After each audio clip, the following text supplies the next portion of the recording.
front that fits on it like this.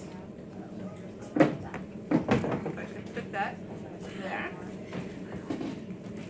If we just look at this interior view and an exterior view, this big flappy thing here is the right atrium. And it's actually the auricle, what's called the auricle of the right atrium. Because the auricle is like an ear flap, right? This kind of resembles the flap of an ear coming down over the top of the ventricle. This part here is the right ventricle. There's actually kind of, right going down through here, is that anterior interventricular sulcus. So then over here is the left ventricle. You get a good illustration here that in the body, right, the whole heart is kind of tilted so that the right side is more anterior and what we identify as the left side is kind of more posterior in the body. Okay. I would point out that we do have 4 large and here's the right ventricle, here's your left ventricle and the left atrium, right? So because of the tilt, I hear you all trying to balance yours as well, right? Mine's rotate a little bit more than it should be to that left side. Right, so don't forget that these are decent heart models. They are smaller, but they're actually well done. They even, these are pretty new too. They even the pectinate versus that trabecular cardi muscle, they're just generally well done as models too. In terms of parts of the heart, I would really use the models more so. You should certainly recognize the major vessels as they enter and leave the heart of the model. Back here we see, this would be the left atrium. Okay, on this anterior view of the heart. We see fat down here. The yellow represents fat. It's peeled away. There's actually a little triangular section cut out here, right? This is to represent your pericardium. So that would be your parietal pericardium here, the fibrous layer of it in the yellow. With this little cutaway here is then showing you that inner layer, the serous layer of that parietal pericardium. And then the visceral pericardium would really just be adhered down on the tissue here. Right? You can't peel it off. It's integral to the tissue. We have the, just move that back a little bit. There's our dotted line. All right, we have some of the coronary blood vessels visible here.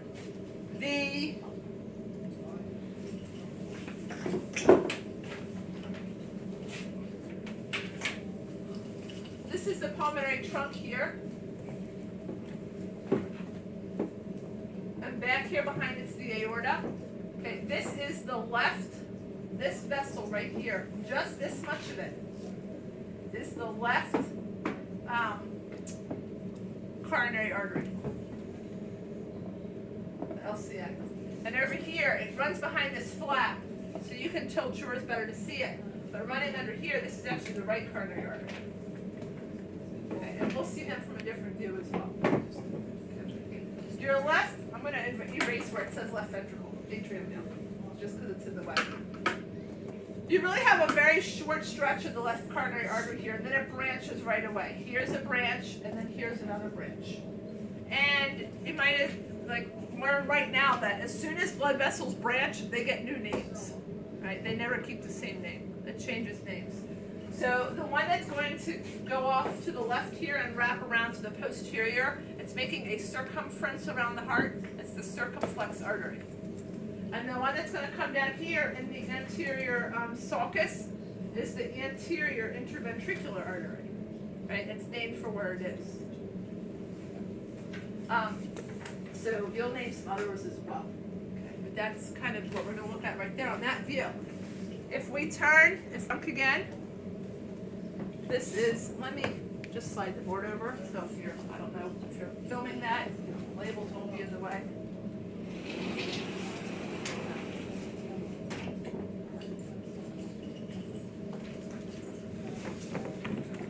There's that pulmonary trunk. This would be the aorta here. And then that's the superior vena cava. The most posterior is the superior vena cava. This green spot right here, number 73, it looks like it says, is meant to be the SA node, right? That group of cells, which is the pacemaker. Now, your pulmonary trunk, we said in the fetus, has a bypass that takes blood right to the aorta. This little piece of tissue right here is the remnant of that. It's the ligamentum arteriosum. So it used to be an open vessel, which allowed blood to move from one place to the other. In the adult heart, it is closed off and just persists as that ligament. But that's it there. Here we see just a little section through the myocardium. It is a thick layer. You can just see that there's more muscle there. As we go over to the posterior side, we see here this thing, not a heart structure at all. What would this be? It's the trachea that branches into the two primary bronchi. Okay, another good rule of thumb, if it's on a model, whether or not it's the system we're working on, you probably should know what it is. All right, so this is the trachea. Of course, we will move into the respiratory system next, so we would be identifying that anyway. Okay. This is still the aorta here. It ascends from the heart as the ascending aorta, then the aortic arch, and then it starts to move downward as the descending aorta. That's going to continue down posterior to the heart and go down through the thoracic cavity to the abdominal cavity, and we would identify it as the thoracic aorta and then the abdominal aorta. It's a long vessel. It doesn't just stop with the heart. It's the major communicating artery of the systemic circulation. Quick way to die, rupture your aorta. You're dead before they can get you on operating table. Posteriorly, we would have here, when you look at the posterior view of the body or organs of the body, the right side is your right side and the left side is your left side. All right, so this would be our right atrium. This is the inferior vena cava going into it. Here would be the left atrium. We have right ventricle and left ventricle. This large vein here, where we see all the other veins and the coronary circulation all coming together into it, is the coronary sinus. And that's going to take the blood right through here, right back into the right atrium. Because this blood has already gone through the myocardium itself and has been depleted of oxygen by the heart muscle. Right, so it's going to just go right back into the right atrium and then go through the whole thing again. All right, we'll look at an interior view. Flip this out and flip it over. All right. You're going to have to always be careful about right and left. When I have it like this, here's the right side of the heart, here's the right with it, right? It flipped open, right? So these are right and right together. Left and left are on the outsides here. Here is the pulmonary trunk. When we flip it over, you have to look inside up here. Down in there, there is the pulmonary valve of the pulmonary trunk. Students always forget that it's in there, but that's where it is. It's on this anterior cut of the model. Pulmonary valve is in there. We also have illustrated on these models, incidentally, they're pretty durable, but like notice this one here has a crack in it. So do try to handle them with, a little gently. Try to avoid dropping them. The other thing we really, really strongly can't emphasize enough is we have these little containers of these, what are these? Pointers, chopsticks, that's what I want to say, chopsticks. Right, these are chopsticks, but they're pointers. Please don't point at the models with your pens and pencils, because you write on them. You don't mean to write on them, but you write on them. So please try to remember not to do that, because it's hard to clean them and they just get progressively worse and worse as class after class of students does that. All right, so we do have pointers. And in here, this is the pulmonary valve. Okay, these are often, you might also hear them referred to as the pulmonary semilunar valve and the aortic semilunar valve. You can say semilunar or not, it's up to you. Semilunar just refers to that half moon shape of the cusps. Okay, and then here's that pulmonary valve there. Trunk. Okay, this is the right side of the heart. This is the left side. How do I know for sure? I'm going to look at the wall of the ventricle and notice how thin it is right here versus how much thicker it is here. And that tells me that this is left, always. Thin is right, thick is left. This wall in between the ventricles is the interventricular septum, right? That's what that means. Inter is between the ventricles, interventricular septum. We have a nice open ventricle space here and on the other side. These are muscular chambers, so they tend to stay open, right? They don't really tend to collapse. In terms of the valves, it might have better contrast if I turn a little bit like. Actually, this might have adjust this a little bit too big. Here, that was glaring so much. This kind of ridge muscle up in the atrium, that is that muscle that they identify as the pectinate muscle, versus. Now we have to get brighter again. Versus these bridges of muscle down here in the ventricle, which are the trabeculi carni, literally bridges of meat. In terms of the valves, each of these here and here and here, and these over here, these are called papillary muscles. These are muscles which anchor down the valve flaps and actually contract to hold those valves in that closed position. So number 58 here is I'm going to actually write it right here on the muscle. Is a papillary muscle.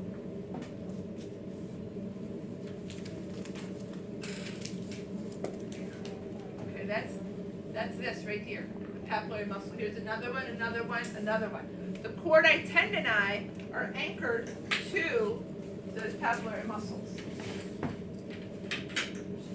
15 markers up here, but they don't work right. Okay. The strings here, right, are the chordae tendineae.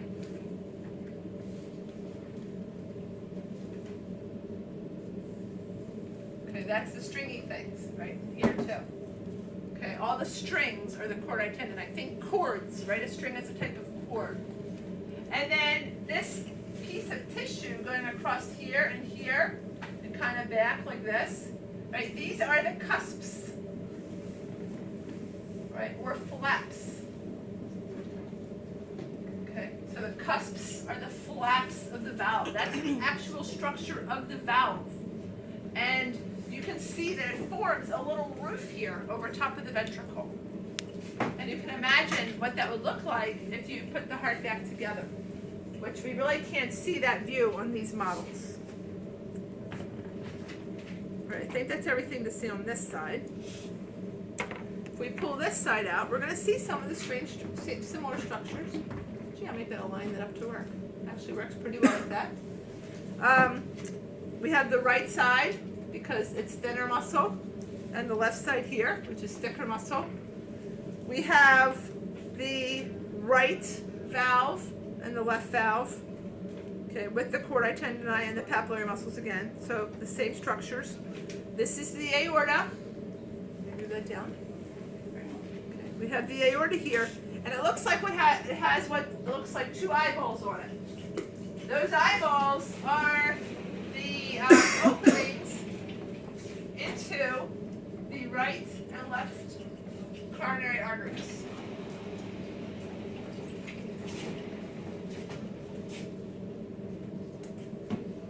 So right here, this little opening here is going to go into the left coronary artery, and this opening here is going to go into the right coronary artery, right? That's the openings into them. So blood is going to come from the left ventricle here up into the aorta, and then right out of that hole into the left coronary artery, which we see actually. I have a ladybug on me. I was like, there's lice moving on my arm. All right, I don't really mind ladybugs until they start on me. All right, so here is that. Right here is that left coronary artery, which I said we could just see a little bit of before. That would actually go back here behind the pulmonary trunk and is attached to this. Right, so that's the opening into the left coronary artery. I thought it was the marker tickling me. It was a bug crawling on me. All right, other relevant features here. This is the aortic valve, right? That you can see it better if you're looking at your model from that view looking up at it. Here we have back here through the right atrium, this is the opening down into the inferior vena cava.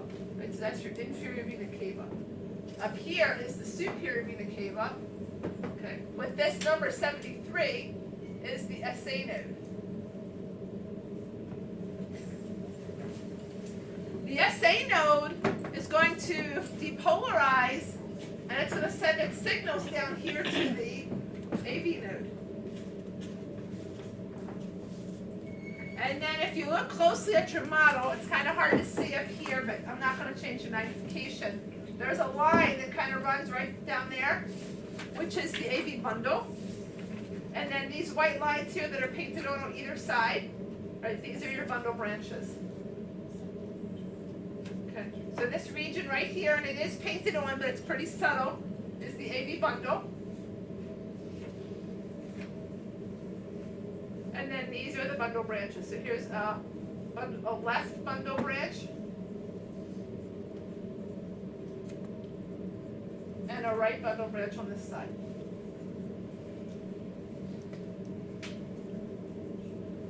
Okay. And they're going to wrap around and go up either side, and we have these smaller branches coming off of them, like here's one, and here's one, and here's one. Right, over here we have a bunch of them here and here and here, right? Those are Purkinje fibers. Right, so the whole conduction system is actually painted onto the heart. In terms of our fetal circulation, we pointed out the ligamentum arteriosum here, right? That's that ligamentum arteriosum, not left atrium. Okay. Back here, this little circle, that kind of depression that's right there. Actually, that's not it. Erase that for a minute. Over here, there's a depression right there. That's the fossa ovalis. So that was a hole in the fetal heart that took the blood directly from the right atrium over to the left atrium and bypassed the rest of the heart and the lungs. This little hole here is meant to be the inside opening of that coronary sinus. Okay, so this is the opening to the coronary